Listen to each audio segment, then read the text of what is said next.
प्यारे बच्चों, हम साइंस का चैप्टर नंबर 5वां पढ़ रहे थे, सेपरेशन ऑफ सब्सटेंसेस। तो इसमें हमने हैंड पिकिंग, थ्रेशिंग इनके बारे में पढ़ा था। तो आज हम पेज नंबर 38 से पढ़ना शुरू करेंगे। Winnowing.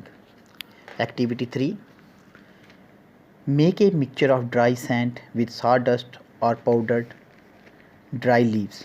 Keep this mixture on a plate or a newspaper. Look at this mixture carefully. Can the two different components be made out easily? Are the size of particles of the two components similar? Would it be possible to separate the components by hand picking? Now take your mixture to an open ground and stand on a raised platform.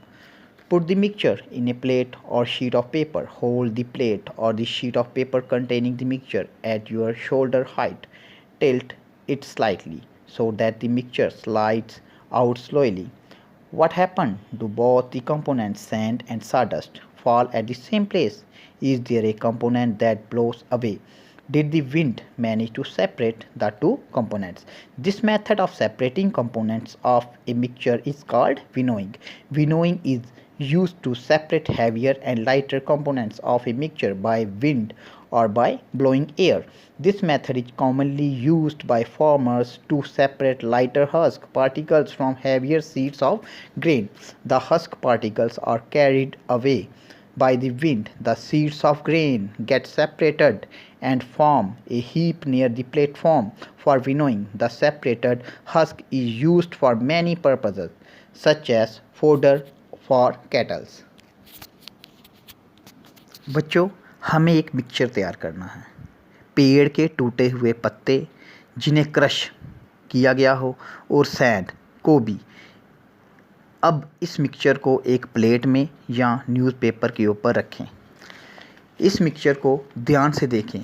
क्या जो ये दो component mix किए हैं, एक सूखे पेड़ के पत्ते तोड़कर जो लाए हैं और दूसरा सैंड को, क्या इन दोनों चीज़ों को अलग अलग करना आसान है?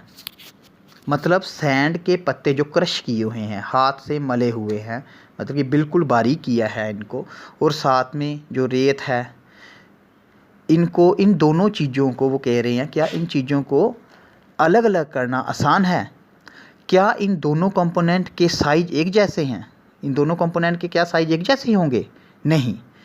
क्या हाथ से चुनकर इन दो सब्सटेंस को अलग निकाला जा सकता है?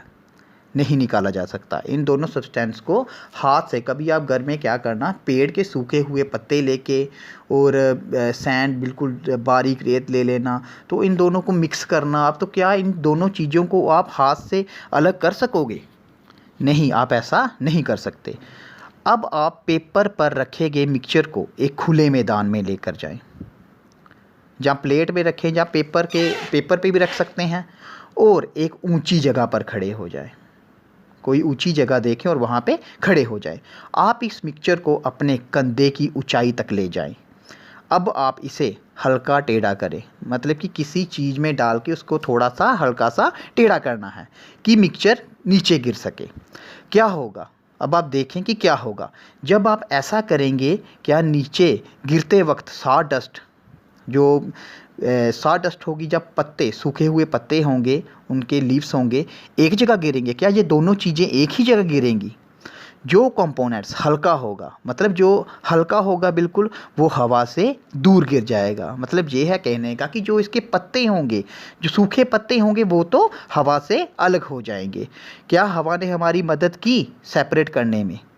हवा की मदद से ये कंपोनेंट अलग हो गए। विंड की सहायता से दो कंपोनेंट्स को अलग करने के तरीके को विनोइंग कहते हैं। ये जो ग्रेन से अलग हुए कंपोनेंट्स हैं, ये जानवरों के खाने में भी काम आते हैं। जो इस पिक्चर में फिगर 5.5 में दिया गया है कि एक औरत क्या कर रही है, एक टेबल पे खड़ी है और टेबल पे उसने कोई चीज़ पकड़ी हुई है, उसमें ग्रेन्स, कोई, जैसे आप दाई की खेती करते हो, वहाँ पे आप सभी ने इस समय दाई की खेती की होगी। तो जब दाई पक जाती है तो आप इसको जब काटते हो, फिर इसके आप बंडल बनाते हो, फिर इसको छाँटते हो आप, ठीक है। तो जब ये अलग कर लेती है, इसके ग्रेन्स अलग कर लेते हैं आप लोग, फिर इसको साफ़ भी करते हो। तो वही यहाँ पे एग्जांपल एक फिगर में बताया है 5.5 में कि एक औरत ने कोई चीज़ पकड़ी है, उसमें ग्रेन्स डाले हैं, तो वो हवा में इसको नीचे कर रही है, हिला रही है। तो जो इसमें जो हल्के फुल्के जो होंगे कुछ भी होगा वो हवा के रास्ते अलग हो रहा है और ग्रेन इसके नीचे गिर रहे हैं। बच्चों अगला है सीविंग।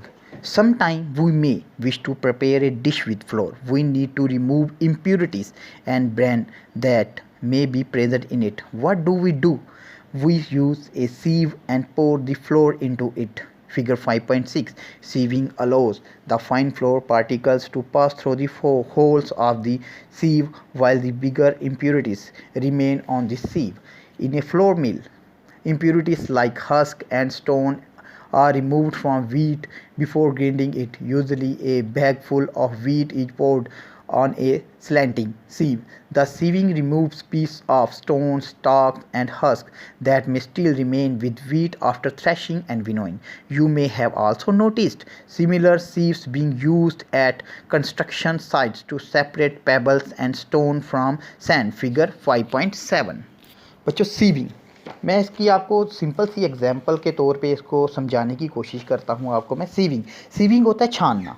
बच्चों आप सबके घर में, आपके घर में जो आपकी अम्मी होगी, वो अम्मी या बहन कुछ भी, वो घर में क्या करते हैं, छाननी तो सबके घर में होती है। तो आप लोग क्या करते हो कि जब आपके घर वाले, जब आपकी अम्मी खाना रोटी बनाने लगती हैं तो क्या करती हैं, वो आटा जो होता है वो छाननी में डालती हैं। किसके लिए? छानने के लिए।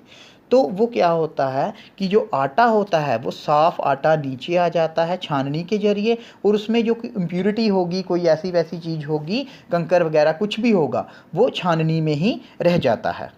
तो इस प्रोसेस को हम सीविंग कहते हैं, छानना। तो कभी कभी आपने वहाँ पे देखा होगा, आपके वहाँ बहुत सारी जगह आपने देखा होगा, कहीं कंस्ट्रक्शन का काम लगा हो, कहीं पे कोई मकान बना रहा हो या कुछ भी कर रहा हो, तो वो क्या करते हैं, जब रेत आती है, रेत तो आती है जब, तो रेत को साफ़ भी करना होता है। वो क्या करते हैं, यहाँ फिगर 5.7 में देखिए, एक आदमी क्या कर रहा है, उसने एक बड़ा सा रखा है, छाननी टाइप ही रखा है कुछ उसने, तो उसमें वो रेत वगैरह डाल रहा है। तो उसकी जो रेत है वो साफ़ होके नीचे गिर रही है, और उसमें जो इम्प्यूरिटी होगी, जो बारी मोटे पत्थर होंगे, कंकर होंगे, वो ऊपर रह रहे हैं, जो हल्की होगी, जो बारीक वाली होगी, वो छान के नीचे आ रही है। तो बच्चों इसको हम कहेंगे सीविंग। तो बच्चों उम्मीद करता हूँ कि आपको विनोइंग और सीविंग अच्छी तरह से समझ आया होगा। तो आज हम इसके कुछ क्वेश्चन आंसर भी करेंगे, तो जो मैं आपको अभी भेजूँगा, तो आप अपनी अपनी नोटबुक पे इन क्वेश्चन आंसर को उतार लेना, तो इनको याद भी करना। Thank you.